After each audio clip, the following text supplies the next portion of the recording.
Bueno, continuando con la colección de El mundo es matemático, estamos con el libro de Los números primos, un largo camino al infinito. Esta es una colección de National Geographic. Y vamos a iniciar lo que es el capítulo 2, la esquiva pauta de los números primos. Como ya hemos comentado con anterioridad, el de los números primos es uno de esos temas mayores cuyo estudio nos remite a los inicios mismos de la matemática y nos conduce en un recorrido de creciente complejidad hasta la cresta de la ola de la ciencia contemporánea. Es por ello por lo que resulta una hebra muy valiosa a la hora de desmadejar la fascinante e intrincada historia de la disciplina, muy en particular del modo en que ésta ha ido creciendo, es decir, de cómo se ha ido construyendo el conjunto de verdades aceptadas que la constituyen. En el presente capítulo veremos cómo sucesivas generaciones de matemáticos escudriñaron el universo de los números en busca de una pauta en la aparición de los primos, una pauta que, no obstante, se hacía más y más esquiva. Y también examinaremos con mayor detalle cuestiones relativas al contexto histórico en que dichas figuras trabajaron y hasta qué punto ese trabajo se confundía con prácticas de tipo místico y cuasi religioso, en una curiosa síntesis que poco se parece al ideal científico que prevalece hoy día. Laboriosa y tentativamente se abonaba el terreno para nuevos paradigmas, como los que impulsarían Fermat o Euler en los siglos XVII y XVIII, y que se tratan con detalle en el próximo capítulo. El genio en contexto. Como en toda historia de la ciencia, en la de los números primos aparecen nombres propios adscritos a grandes descubrimientos. Pero estos personajes no existirían sin un tejido cultural que les sirviera de apoyo, ya que los genios no nacen de la nada, sino que surgen en caldos de cultivo adecuados. De ahí la importancia de reparar tanto en los paradigmas que genera el tejido cultural como en las organizaciones sociales que han servido de vehículo para que el desarrollo científico pudiera seguir avanzando. En la década de 1930 empezaron a aparecer en las librerías especializadas una serie de libros de matemáticas que estaban firmados por Nicolás Bourbaki, un autor hasta entonces desconocido. Fue una colección de textos que obtuvo cierto éxito entre la comunidad matemática, debido, entre otros motivos, a que permitió a los estudiantes disponer de un buen tratado de análisis matemático que hasta entonces no existía. Pero su objetivo no fue únicamente el de proveer al mercado de nuevos libros de texto, sino básicamente el de conseguir unificar criterios en algunos sectores de las matemáticas, como el álgebra o el análisis, en los que imperaba un cierto caos debido a la ingente cantidad de nuevos resultados que se habían obtenido en los últimos años.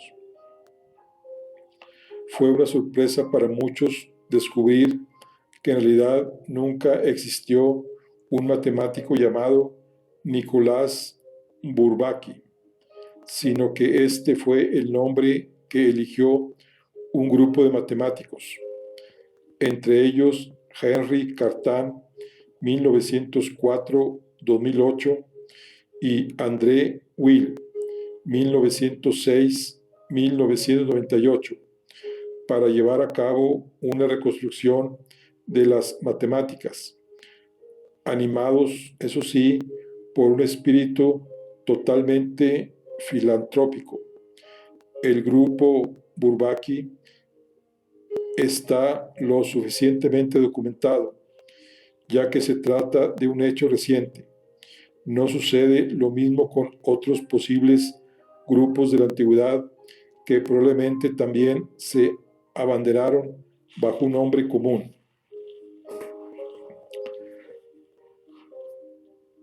El general matemático, el auténtico general Denis Bourbaki, del que el grupo Bourbaki tomó el seudónimo.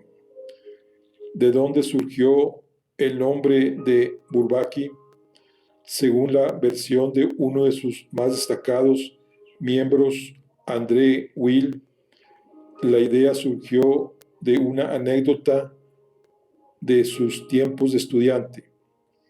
Al parecer, Cartan y Will, entre otros, acudieron a un seminario celebrado por un oscuro matemático de nombre vagamente nórdico, acento indefinible y aspecto estrafalario, durante el cual se enunció un teorema de Bourbaki, de contenido tan pasmoso como increíble, y que supuestamente se debía al oficial francés Denis Bourbaki, 1816-1897, una figura célebre de la guerra franco-prusiana. El seminario en su totalidad resultó ser la monumental travesura de un estudiante, Raúl Hudson, pero Cartan y Will encontraron en la figura de este general matemático a su pesar y en su apellido de inspiración griega el seudónimo perfecto bajo el que presentar su particular reconstrucción euclidiana de las matemáticas.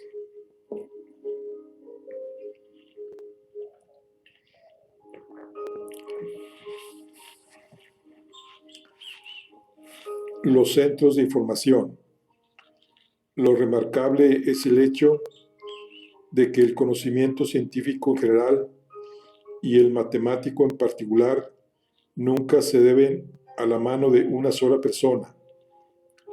Sí, es cierto que a algunas de ellas se les atribuyen grandes descubrimientos, pero han surgido en el seno de una comunidad matemática. Ello requiere la existencia de escritos, escuelas, lugares de reunión y centros con capacidad de aglutinar información y de establecer redes de comunicación entre los científicos. Actualmente, las posibilidades de comunicación han alcanzado las cotas más altas de la historia de la humanidad. La comunicación online permite poner un descubrimiento o avance científico al alcance de cualquiera que desee tener acceso a él, y además de forma inmediata. Sin embargo, la necesidad de almacenar información para que otros la puedan utilizar es algo común a cualquier época de la historia. Es lo que constituye el legado cultural de una sociedad. En este aspecto, los números primos son un objeto de investigación singular. Están siempre en todas partes. Son los protagonistas de una obra que empieza en la noche de los tiempos y que todavía no ha finalizado. Seguir su rastro no solo aporta informaciones sobre su naturaleza matemática, sino que también permite asistir a la evolución de estos tipos, de estos espacios de encuentro, a los que, empleando una terminología moderna, podríamos calificar de centros de información. El caso de la Biblioteca de Alejandría es, en ese sentido, un ejemplo paradigmático.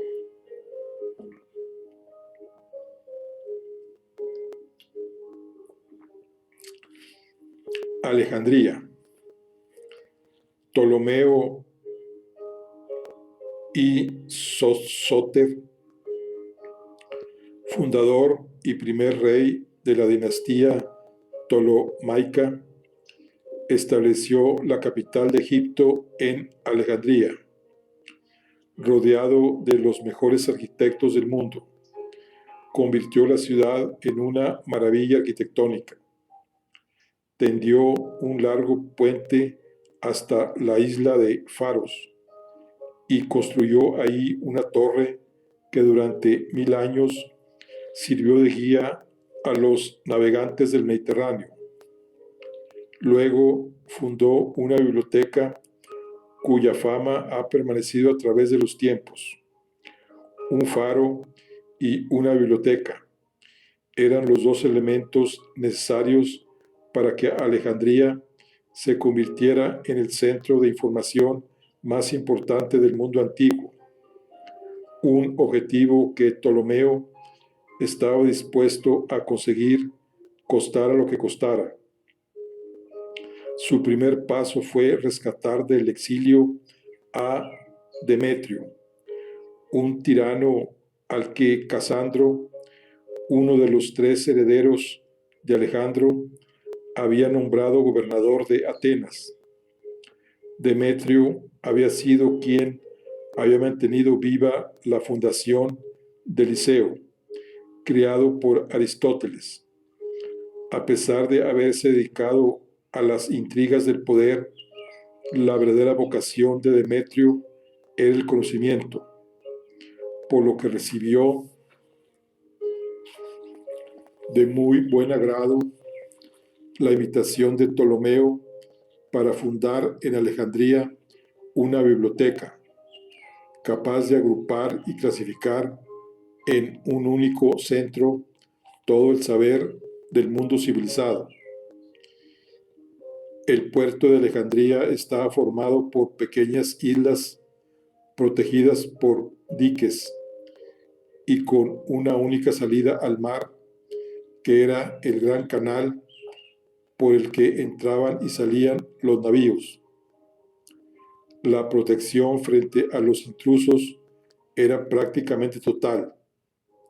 Uno de los barrios más importantes a los que se podía acceder era el Bruchellón, en pleno corazón de la ciudad, que albergaba los palacios más importantes, entre ellos el dedicado a las musas, el museo consagrado a la música y las ciencias, es decir, a las melodías, los ritmos y los números. Cuando Demetrio fue consciente de que aquel centro de conocimiento estaba respaldado por uno de los reyes más poderosos del mundo conocido, no dudó ni un instante en responsabilizarse de su dirección. Lo primero que hizo fue solicitar de Atenas que le prestaran los textos de los pensadores y literatos más importantes que había producido la cultura helénica hasta el momento. Los hizo copiar, devolvió las copias a Atenas y puso los originales junto a los otros textos que Ptolomeo había conseguido como botines de guerra a lo largo de sus campañas. El método para ir ampliándola se reveló muy eficaz, aunque también nada ortodoxo. A cada barco que recalaba en el puerto de Alejandría se le requisaban todos los originales que llevaba a bordo para ser copiados. Estos ingresaban en la biblioteca y las copias se devolvían a los barcos. Fue así como nació la llamada Biblioteca de los Bajeles. Pero aquellos que detentaban el poder y las riquezas del Mediterráneo pronto se dieron cuenta de la jugada, con el consiguiente rechazo. Demetrio ofreció entonces un incentivo a los mercaderes. Si querían negociar con la enorme riqueza que les ofrecía el puerto de Alejandría, debían traer a modo de salvoconducto manuscritos procedentes de sus puertos de origen, no importaba que fuesen tratados de ingeniería, filosofía, arte, matemáticas o música, mientras supusieran un aporte de conocimiento. El trato era que se harían copias. Los originales se quedarían en la biblioteca y las copias serían devueltas a los mercaderes. Estas eran guardadas en los estuches originales y la mayoría de los propietarios no notaban la diferencia, y cuando se percataban del cambio parecía no importarles demasiado. Ha quedado constancia histórica de que en aquel entonces Alejandría dio trabajo al mayor plantel de copistas conocido hasta el momento. Pero Alejandría no era solamente un centro donde se almacenaban archivos de información, sino que constituía asimismo un lugar en el que se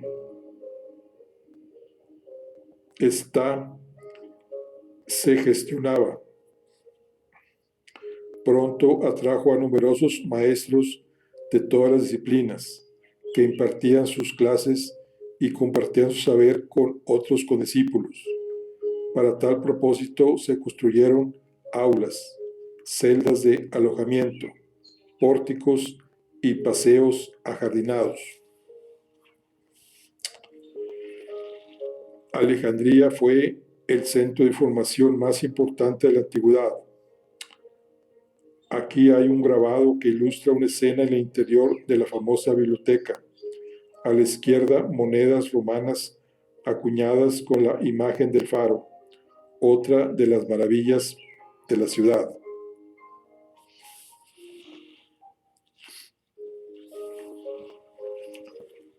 Es razonable pensar que se formaran diferentes escuelas a lo largo del tiempo, entre ellas, ¿por qué no?, la escuela de Euclides, la cual de forma similar al grupo Bourbaki reunió el saber matemático conocido hasta entonces para convertirlo en una escuela de pensamiento, es decir, en una forma de pensar y de hacer matemáticas, cuyos frutos han perdurado hasta nuestros tiempos. Tengamos en cuenta de que 2000 años después se sigue enseñando en las escuelas exactamente la misma geometría que nació entre las aulas y los jardines de Alejandría.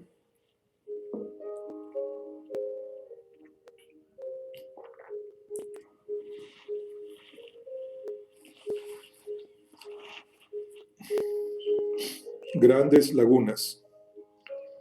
Lo primero que llamó la atención a los antiguos matemáticos en relación a los números primos es la ausencia de pautas en cuanto a su aparición en la sucesión de los números naturales. Y no solo eso, sino que resulta que tampoco tienen un comportamiento claro por lo que respecta a su ausencia, es decir, la manera en que dejan de aparecer.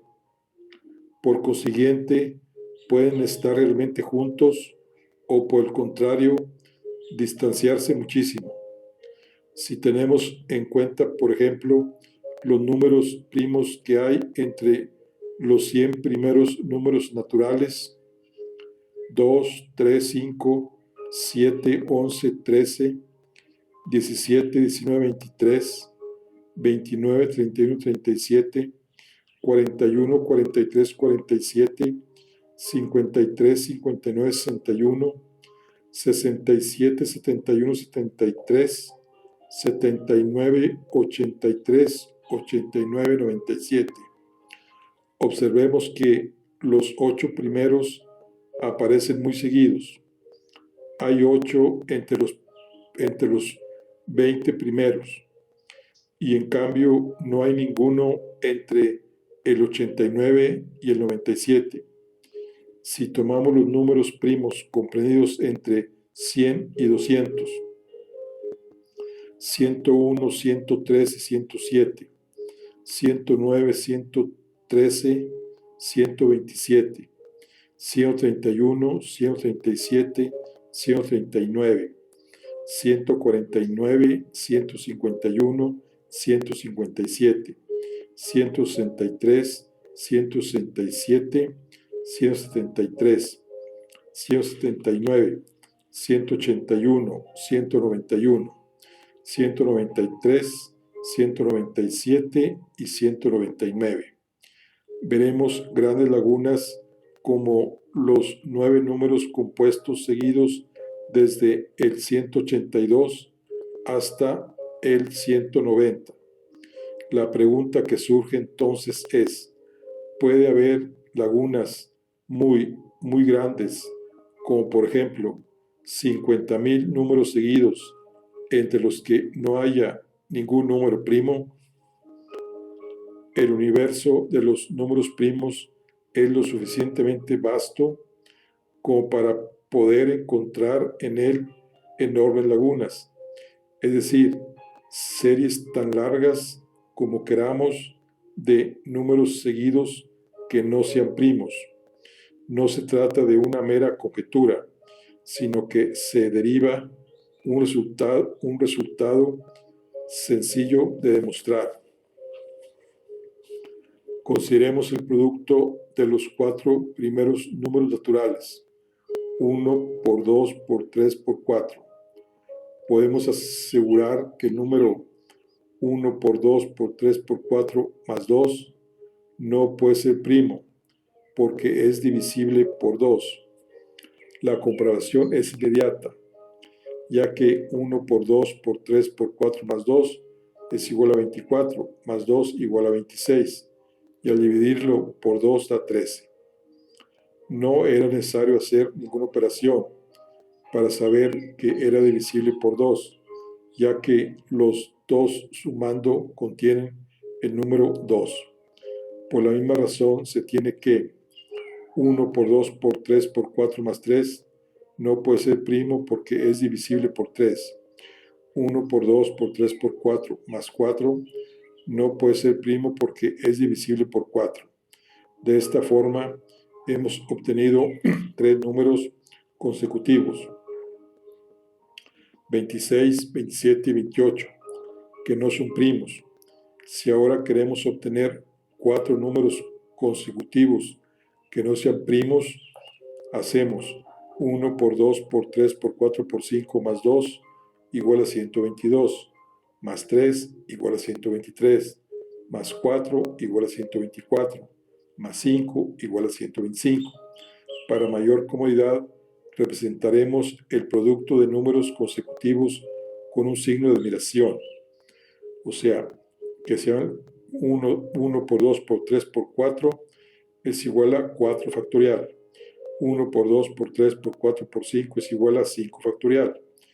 En matemáticas, este tipo de expresiones reciben el nombre de factoriales.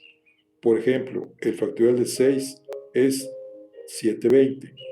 Por consiguiente, es más cómodo escribir las anteriores expresiones de la forma siguiente: 5 factorial más 2, 5 factorial más 3, 5 factorial más 4 y 5 factorial más 5.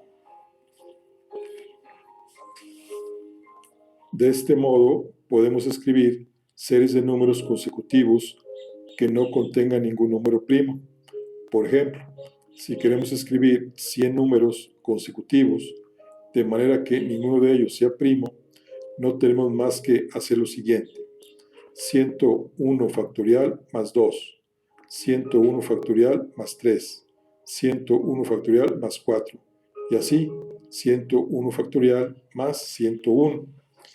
Esto quiere decir que hay grandes lagunas en las que no aparecen números primos. Por el mismo método podríamos construir una serie de 5 trillones de números seguidos en las que no apareciera ningún número primo.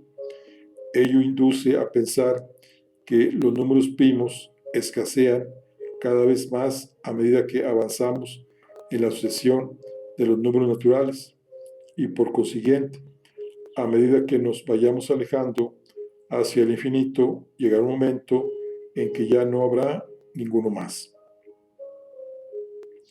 Una tentadora idea responde a una falsa intuición.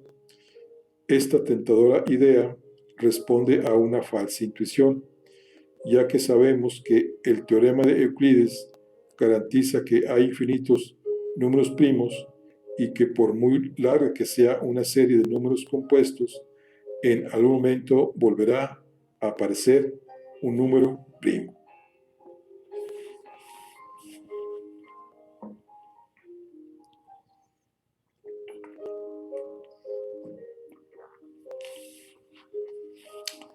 El uso de la calculadora.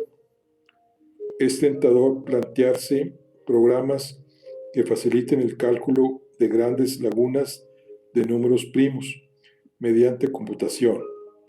De hecho, el algoritmo sería bastante sencillo, pero hay que tener en cuenta que cuando se manejan números factoriales, los cálculos computacionales hay que olvidarlos.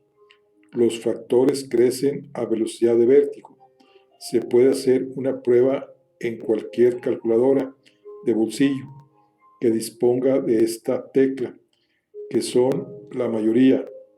Recordemos que el símbolo es admiración. Tan solo con los primeros números se obtiene lo siguiente. 1 factorial es igual a 1. 2 factorial es igual a 2. 3 factorial es igual a 6. 4 factorial igual a 24. 5 factorial igual a 120. 6 factorial es igual a 720. 7 factorial es igual a 5040. 8 factorial 40.320. 9 factorial 362.880. Y 10 factorial es 3.628.800. Muchas de estas calculadoras dejan de realizar esta función a partir del número 70.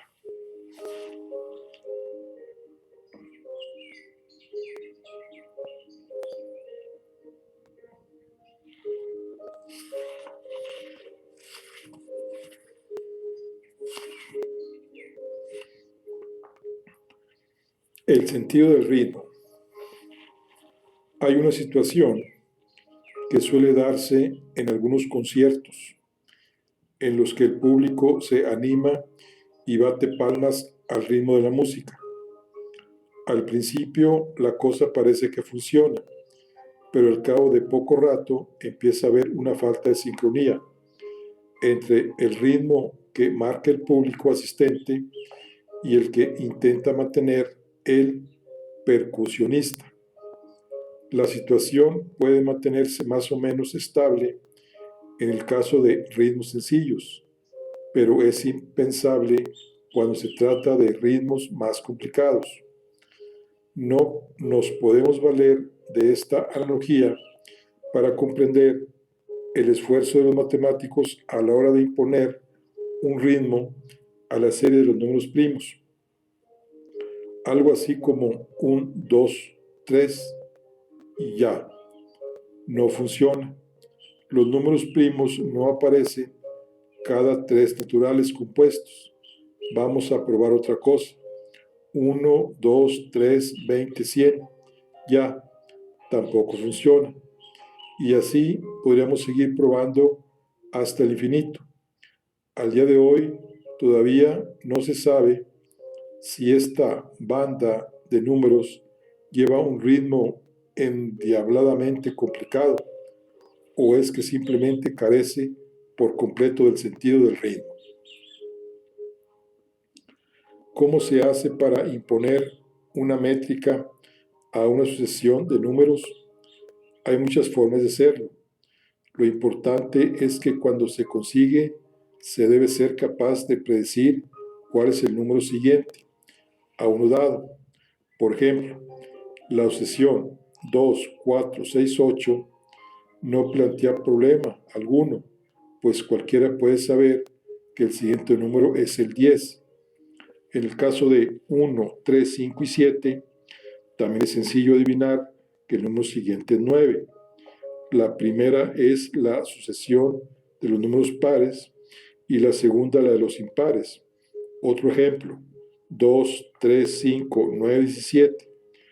Aquí cada número se obtiene multiplicando el anterior por 2 y restando 1 al resultado. Este tipo de serie se utiliza muchas veces como pasatiempo y también forma parte del contenido de algunos test de inteligencia. En matemáticas, el asunto está resuelto cuando obtenemos lo que se llama expresión del término general, A sub n, que es una expresión que nos da el valor de cada término sin más que dar valores a n. Por ejemplo, en la sucesión de números pares tendríamos que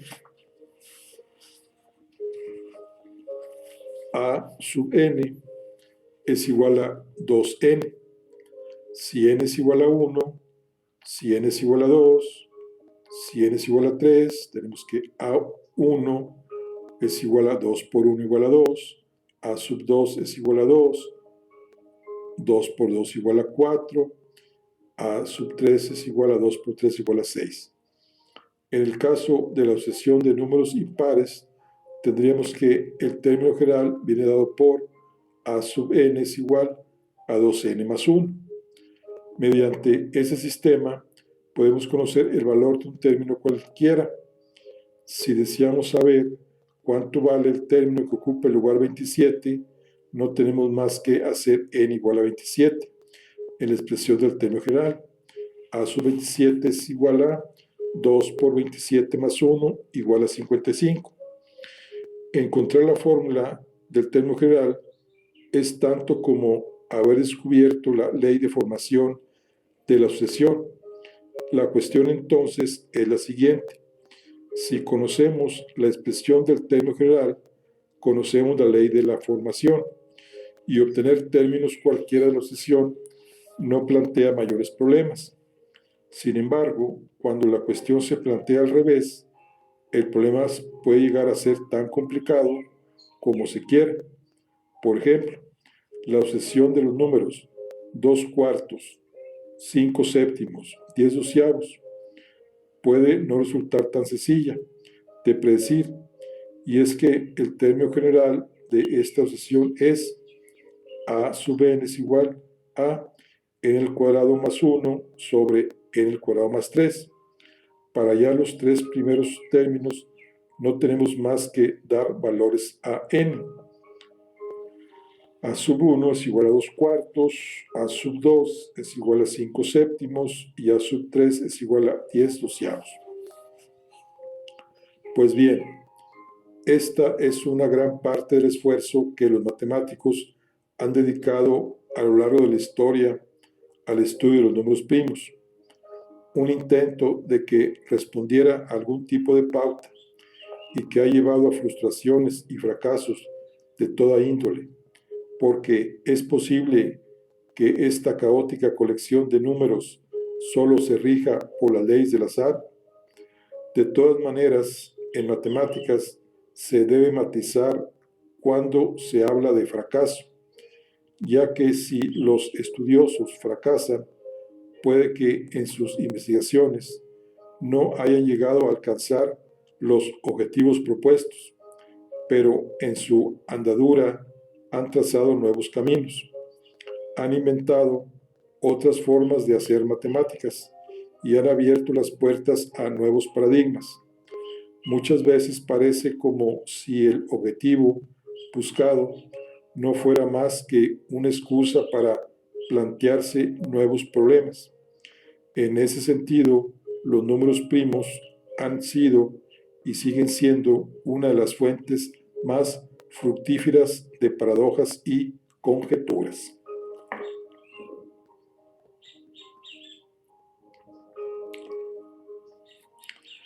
Primos gemelos. Si no es posible establecer una ley general de formación, por lo menos se puede intentar estudiar el comportamiento de algunos números primos que poseen características especiales. Es como estar delante de una ventana por la que va pasando un interminable conjunto de personas diferentes. Sabemos que unas son hombres y otras mujeres, pero no conseguimos establecer ninguna pauta que nos permita predecir cuál será el momento en que pasará una u otra. Pero de repente, un día, nos fijamos en alguna característica especial. Nos damos cuenta de que de vez en cuando pasan hombres con sombreros, personas con gafas de sol y otras con paraguas. Intentamos entonces encontrar alguna regla que defina la aparición de grupos concretos. Observar, por ejemplo, si los del sombrero aparecen cada 100 veces que pasa una mujer, o bien que cada vez que pasa uno, después siempre pasa una mujer. Cualquier cosa que nos permita determinar una pauta. Puede ser que la encontremos y que la cosa funcione, pero que empiece a fallar cuando contabilizamos el paso de 3 millones de personas. Entonces clamamos, oh, casi. Ese casi nos llevará a decir que las cosas funcionan como si, expresión que ha sido muy frecuente en la historia de los números primos. Es cierto que se ha conseguido caracterizar a algunas familias de números primos. De hecho, hay algunas docenas que han permitido ciertos avances a lo largo de la historia. Por el momento vamos a fijarnos en unas singulares parejas de números primos, cuyas características nos ayudarán a comprender un poco mejor las dificultades matemáticas que plantean estos erráticos números.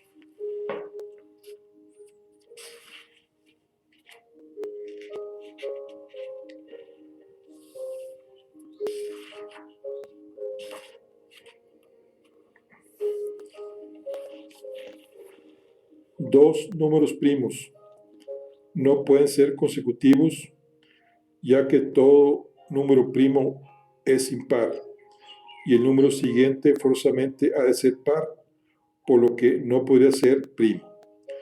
Por lo tanto, lo más junto que pueden estar dos números primos es separados por dos unidades. La excepción lo constituye el 2 del 3, que son consecutivos. Además, el 2 es el único primo par. Entre los 100 primeros números naturales, encontramos las siguientes parejas separadas por dos unidades: 3 y 5, 5 y 7, 11, 13, 17, 19, 29, 31, 41, 43, 59, 61 y 71, 73. A estas parejas se les llama primos gemelos o simplemente gemelos. Los gemelos responden a la estructura de P, P más 2, donde P es un número primo. Esta es la lista de todos los primos gemelos que existen entre los 1000 primeros números: 3, 5, 5, 7, 11, 13, 17, 19, 29, 31, etc., hasta 881 y 883.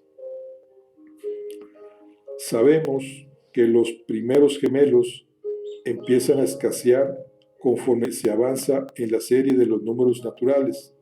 Sin embargo, se tiene constancia, gracias a métodos computacionales, que sigue habiendo primos de esta clase entre números extraordinariamente grandes, lo que ha llevado a los matemáticos a conjurar que existen infinitos números primos gemelos, conjetura que al día de hoy nadie ha conseguido demostrar. Otro grupo de números primos que llama la atención cuando observamos la tabla de los contenidos entre los 100 primeros números naturales es el formado por los números 3, 5 y 7. Siendo P un número primo, estos tres números responden a la estructura de P, P más 2 y P más 4. Es un grupo que podría llamarse trillizos, pero que se denomina triplete. En realidad, no haría falta llamarlos de ninguna manera, ya que no existen más que estos tres. Este sí es un resultado corroborado, por suerte, un tema cerrado, ya que de otra forma los tripletes habrían dado lugar a otra colección de conjeturas que todavía estamos sin resolver. Los primos gemelos más grandes que se conocen hasta agosto del 2009 son los formados por los números 65.516, bueno,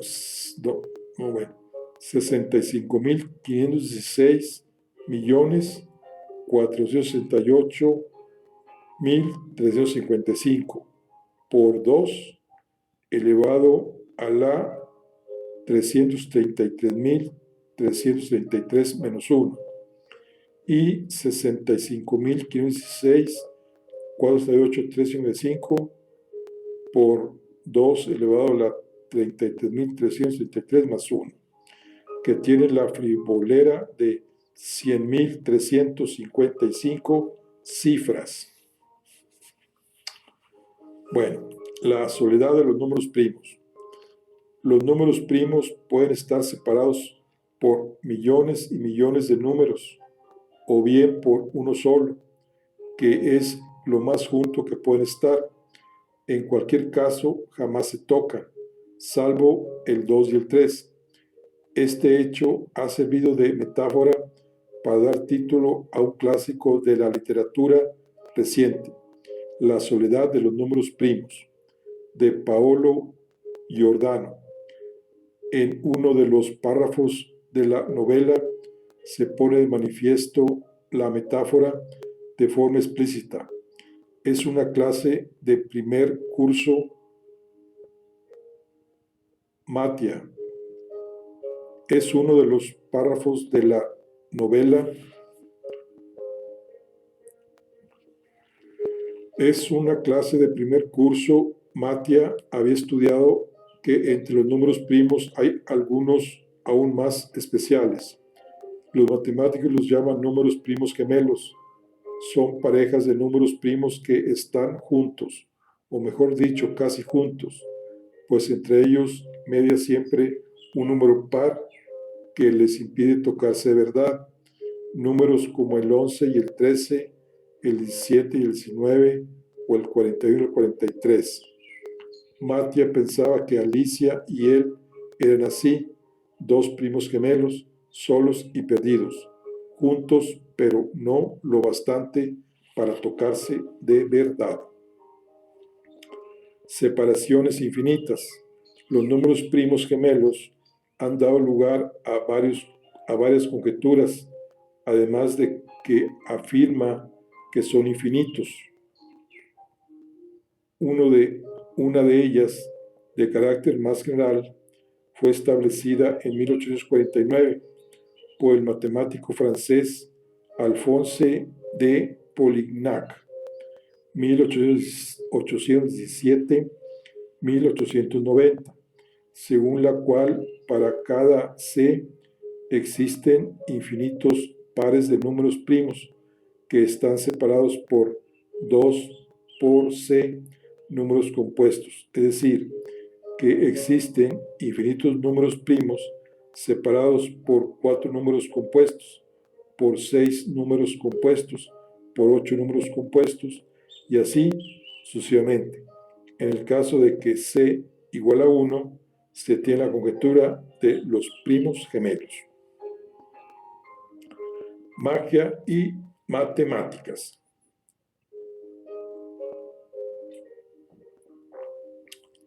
Hemos recalcado la importancia que tienen y han tenido los centros de información a lo largo de la historia.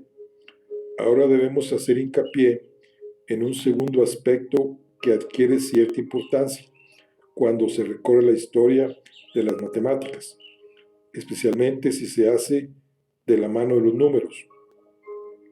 Se trata de la posible relación que ha podido existir entre la magia y las matemáticas. Al hablar de magia, nos referimos a una parte de la tradición histórica de las matemáticas, a la que se suele llamar aritmología. Existe una relación entre las matemáticas y la aritmología, similar a la que ha existido entre la astronomía y la astrología, o entre la química y la alquimia. En la actualidad, estas parejas han quedado prácticamente disociadas, pero a lo largo de la historia han formado matrimonios de conveniencia que no se pueden soslayar si se quiere tener una perspectiva histórica de lo que ha supuesto una determinada visión del mundo en cada etapa del desarrollo de la ciencia. Los números y por consiguiente los números primos han sido objeto no solo de investigación matemática, sino también de investigación filosófica y sobre todo de culto religioso. Cuando entran a formar parte del entramado cultural, lo hacen bajo formas muy distintas. Los encontraremos en la Biblia, en los cuadrados mágicos, en las sumas mágicas y especialmente en la concepción filosófica de la escuela pitagórica, en la que las figuras geométricas y los números son el principio de todas las cosas. No vamos a encontrar, pues, con misterios y leyendas, nos vamos a encontrar, pues, con misterios y leyendas que rodean a matemáticos célebres como Mersenne o Fermat, de quienes se habla de la posibilidad de que conocieran métodos matemáticos de gran sencillez que les permitieran alcanzar metas que a otros les estaban vedadas.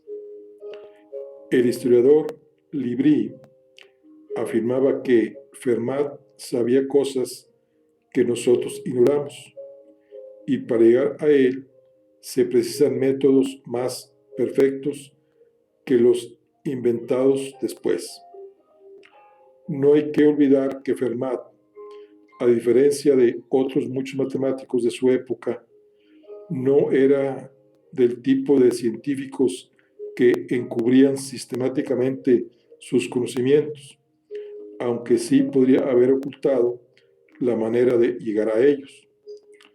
Vamos a adentrarnos un poco en las que el rigor matemático, tal y como empezaría a concebirse en el siglo XVIII, no tenía la importancia que le damos ahora. Se trataba de crear un edificio matemático con un carácter de índole más práctico que teórico.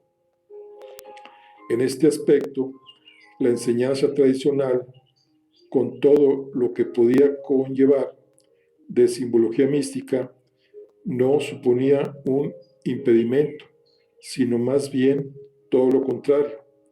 Era un espacio en el que se podía hacer volar la imaginación. En ese sentido, tenemos una idea muy equivocada de lo que son las matemáticas, porque tenemos una idea también equivocada de lo que son los matemáticos y en qué consiste su trabajo. El desconocimiento del quehacer matemático no solo genera desconocimiento sobre la naturaleza de la mente matemática, sino que en parte también ha sido fuente de su impopularidad.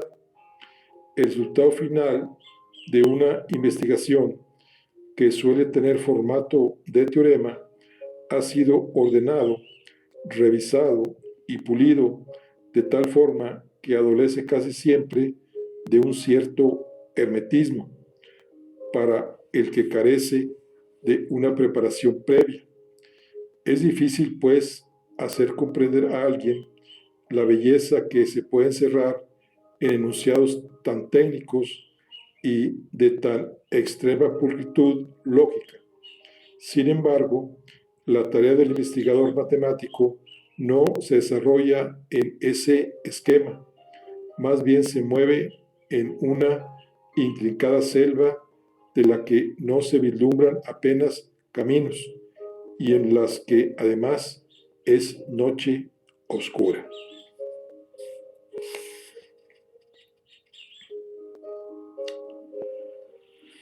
Por ejemplo, aquí vamos a ver en la Biblia tenemos el libro de el Pentateuco, que es uno de los 5 primeros libros de la Biblia.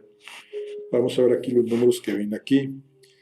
Dice, Números es el 4.º libro de la Biblia. Forma parte del Pentateuco y se atribuye a Moisés. En una visión superficial, Números es un libro de contabilidad y en ese sentido tiene un indudable valor histórico, ya que da cabal cuenta de todas las cantidades presentes, desde jefes de las tribus hasta cabezas de ganado, que conformaban el escenario histórico al que hace referencia. Pero también es un libro de claves secretas para aquellos iniciados que saben descifrar sus mensajes, pues los números no solo representan cantidades, sino que también tienen un significado. Por ejemplo, el 1 simboliza a Dios, el 2 al hombre, el 3 a la totalidad de las cosas, etc. Es curioso que el número 5 represente una cantidad indefinida, unos cuantos. Por ejemplo, en la multiplicación de los panes se dice que Jesús tomó 5 panes, es decir, algunos panes.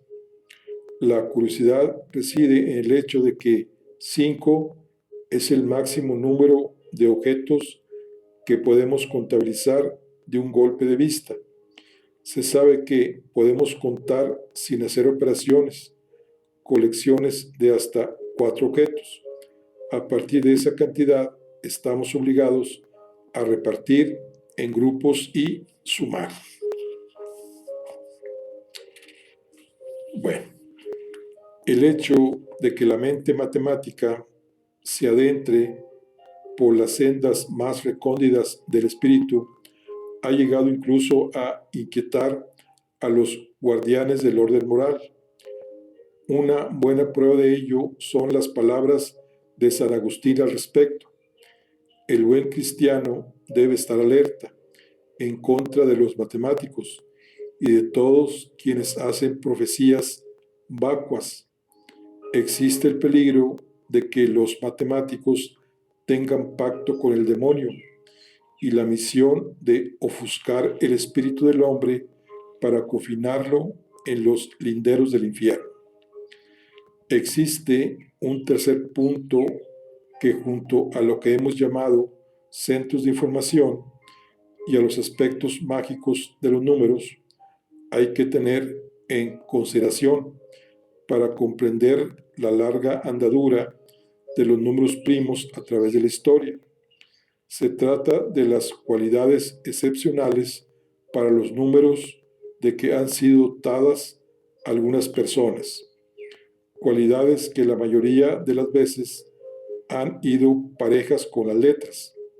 La mayoría de los matemáticos ilustres que veremos rondando a los números primos poseían también dotes extraordinarios para las lenguas, lo que en el fondo no es de extrañar, pues como hemos explicado al comienzo del libro, los números y las letras están emparejados en cuanto a su naturaleza abstracta. En épocas en las que las herramientas de cálculo eran prácticamente inexistentes, la capacidad del cálculo mental era imprescindible, una capacidad que va más allá del mero cálculo numérico, más propio del mundo del espectáculo que de la matemática. Hombres de la talla de Fermat, Mersenne, Euler o Ramanujan poseían el don mágico de ver en el universo de los números. Esa capacidad les permitía descubrir relaciones que se les aparecían a ellos y no a otras personas, relaciones que requerían de demostraciones que muchas veces quedaban fuera de su alcance y en algunos casos hasta fuera de sus intereses personales. O sea, aquí ya para concluir tenemos a los calculistas. Los calculistas profesionales aparecieron en el siglo XIX, empezaron a ponerse de moda y a ofrecer espectáculos en los escenarios de los teatros de Europa y América, a los que acudía puntualmente un público devoto de tan prodigiosa proeza mental. Será Colbur, el primero de los calculistas profesionales del que se posee una amplia documentación. Nació en Cabot, Vermont, Estados Unidos, en 1804. En una ocasión le pidieron que calculara el producto de 21.764 por 543. Casi al instante respondió 11.801.562. Alguien de su concurrida audiencia le preguntó cómo lo había hecho. He visto que 543 es igual a 3 veces 181. Entonces he multiplicado primero 21.734 por 3 y luego el resultado por 181, contestó satisfecho. Colbur, que normalmente se retrasaba algún segundo cuando debía multiplicar números de 5 cifras. Todo esto sucedía en 1812 y Será Colbur tenía entonces 8 años. Bueno, aquí concluimos lo que es el capítulo 2. Estamos con el libro de los números primos, un largo camino al infinito. Nos vemos en la siguiente. Hasta luego.